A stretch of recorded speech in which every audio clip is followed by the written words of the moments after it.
कैसे हो आप सभी? आपके कान के हाल क्या है? और यदि आपने हमारी प्लेलिस्ट अभी तक चेक नहीं की है और कान की प्रॉब्लम के कमेंट्स आप वही रिपीट कर रहे हैं तो आप एक बार चैनल पर जाकर प्लेलिस्ट ज़रूर चेक कीजिए। मैंने 100 से ज़्यादा वीडियो ईयर प्रॉब्लम्स में डाल चुकी हैं। फिर भी कुछ कमेंट्स आ जाते हैं वापस से लौट के, तो थोड़ा बहुत और आपको बताने के लिए यह वीडियो बनाया है। तो यदि आपके कान में फिर से किसी भी तरीके से चोट लग जाती है तो दो तरह के इन्फेक्शन आपके कान में होते हैं। बहुत कुछ डिटेल में मैं पहले वीडियो में बता चुकी हूँ, या बहुत छोटा सा जानकारी लेकर आई हूँ, क्योंकि कई लोग कमेंट्स कर देते हैं कि मेरा 4-5 साल से या सुराख है, या फिर मेरे कान में पस नहीं आता है, ड्राई है, केवल हवा पास हो रही है, तो ऐसे में कान में इन्फेक्शन अंदर होगा नहीं होगा। तो इस पर थोड़ी सी आज बात कर लेते हैं। और चलिए, मैं स्वागत करती हूँ आपका अपने चैनल फैक्ट्स इन हिंदी में, और मेरा नाम है वर्षा, और मैं लाती हूँ हेल्थ रिलेटेड वीडियोस आपके लिए। तो आज का वही कान से रिलेटेड वीडियो है, जैसे कि मैं इंट्रो में बता रही हूँ। तो चलिए, यदि आपके कान में चोट लगती है, किसी भी तरीके से आपके कान में डैमेज होता है, तो मेनली दो तरह का डैमेज होता है आपके कान में। तो अगर आप ये वीडियो देख रहे हैं तो एक बार प्लेलिस्ट जरूर चेक कीजिए, क्योंकि उसमें ढेर सारे ऐसे क्वेश्चन हैं जो आपको पूछने की ज़रूरत ही नहीं पड़ेगी। मैं उन पर पहले प्रीवियस में वीडियो बना चुकी हैं। या नॉर्मल सा इंट्रो बता रही हूँ कि कान में यदि आपको चोट लगती है कि तो दो तरह के मेन इन्फेक्शन होते हैं। पहला होता है पर्दे में छेद होने या ना पर्दे का फट जाना। तो यदि आपके कान में पर्दे में छेद होता है या पर्दा फट जाता है तो केवल पर्दे में इन्फेक्शन हो सकता है, और इसके लिए आप चाहें तो सर्जरी कराएं, या फिर वो डिपेंड करता है, वो डॉक्टर चेक करेगा कि आपके कान में सुराख हुआ है, होल मेडिसिन से भर सकता है, नहीं भर सकता है, सर्जरी की ज़रूरत है, और इन्फेक्शन किस तरह का है, किस लेवल का है। केवल पर्दे में है 100% आप सर्जरी कराएंगे, अंदर किसी तरह का कोई इन्फेक्शन नहीं पहुंचा है, सर्जरी कराएंगे 100% आपका कान बिल्कुल सही होगा, कोई दिक्कत नहीं आएगी, रिजल्ट भी आपको 99% मिलेंगे। 1% चांस तो सभी से गड़बड़ हो सकती है, और आपकी बॉडी किस तरह से रिकवर करती है, आपका डॉक्टर कितना वो है, इस सभी पर डिपेंड करता है। तो जो क्वेश्चन आता है कि सर्जरी करा भी लो तो कान की प्रॉब्लम दोबारा शुरू होती है, जैसे कि मैं हमेशा कहती हूँ, कान में इन्फेक्शन आपका किस लेवल का है, आपकी हेयरिंग लॉस हो गई है, बोन को डैमेज हुआ है, या पर्दे में हुआ है, आपका टाइम कितना हो गया है इन्फेक्शन को, या आपको पता ही नहीं था, बस अभी अभी हुआ है, इन सब पर आपकी सर्जरी का सक्सेस होने पर बहुत ज़्यादा डिपेंड करता है। दूसरा होता है जब आप कान में किसी भी तरीके से चोट लगती है और उसमें आपका पर्दा, हाँ एक चीज़ जो आती है, कई कहते हैं कि हमारा तो बस पर्दा फटा है, अंदर नहीं है।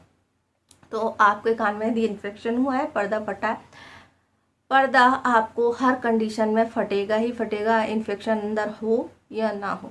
तो ऐसा नहीं कह सकते कि हमारा वो बस पर्दा फटा है तो अंदर इन्फेक्शन नहीं है, अंदर इन्फेक्शन हो सकता है। और ये इन्फेक्शन कितने गहरा है, कहाँ तक गया है, कौन सी बोन तक गया है, किस एरिया में गया है, ये ऊपर की साइड गया है, नीचे की साइड है, या पीछे की साइड गया, इन सभी को जब डॉक्टर सर्जरी करते हैं या CT स्कैन करते हैं तब ये आइडेंटिफाई होता है।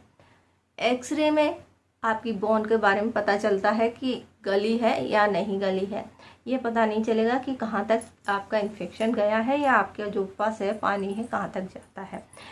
तो जैसे कि प्रीवियस वीडियो में मैंने बताया है कि बहुत पतली सी लेयर की हड्डी होती है जो ब्रेन और कान के बीच में होती है। अगर वो इन्फेक्शन आपकी ब्रेन की तरफ जाए तो आप का जो पैरालाइज्ड फेस हो जाएगा, और आपका एक तरह का अटैक आ जाएगा, और कई बार अगर ये ब्रेन तक पहुंच जाए तो डेथ भी हो सकती है। तो दूसरी तरह का जो इन्फेक्शन होता है वो बहुत ज़्यादा रिस्की होता है, जिसमें कि पर्दे के साथ में आपकी बोन्स भी इन्फेक्टेड हो जाती हैं, जिसमें हेयरिंग लॉस भी हो जाती है, कई बार ये रिकवर भी नहीं होती है। तो ये सभी चीज़ें।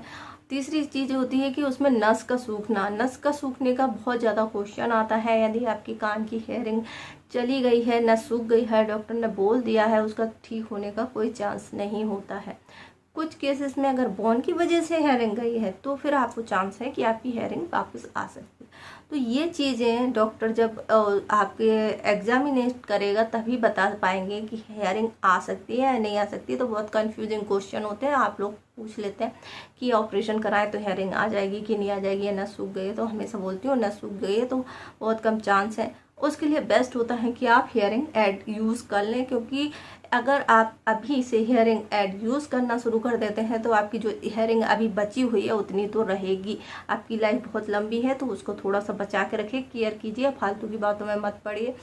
और हेयरिंग ऐड आजकल बहुत तरह के होते हैं, आप प्लेलिस्ट चेक कीजिए, इनविजिबल तक आ गए हैं। तो जो आप लगाएंगे तो आपको दिखेगा ही नहीं कि आपने हेयरिंग ऐड पहना है। कान के जिस कैनाल के अंदर तक लगते हैं वो, तो इसमें शर्माने वाली बात नहीं है। और सबसे बेस्ट बात तो ये होती है कि इसमें किसी तरह की कोई सर्जरी नहीं करनी है, लेना है फिट करना है। जैसे आप ईयरफोन यूज़ करते हैं बस, तो आप इसको यूज़ करें, बढ़िया क्वालिटी का लें, तो अपनी हेयरिंग को बचाएं।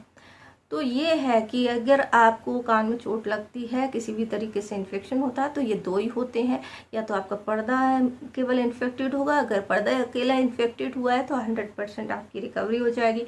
पर्दे के साथ कान के अंदर ही मिडिल ईयर तक इन्फेक्शन गया है या उसके अंदर भी गया है तो फिर वो रिस्की है। एक तो सर्जरी उसकी रिस्की हो जाती है, दूसरी रिकवर भी उसका चांसेस कम हो जाता है। तो इनको अच्छे से डिटेल में जब भी आपका डॉक्टर बोलता है उनसे डिटेल में बात कीजिए कि क्या है।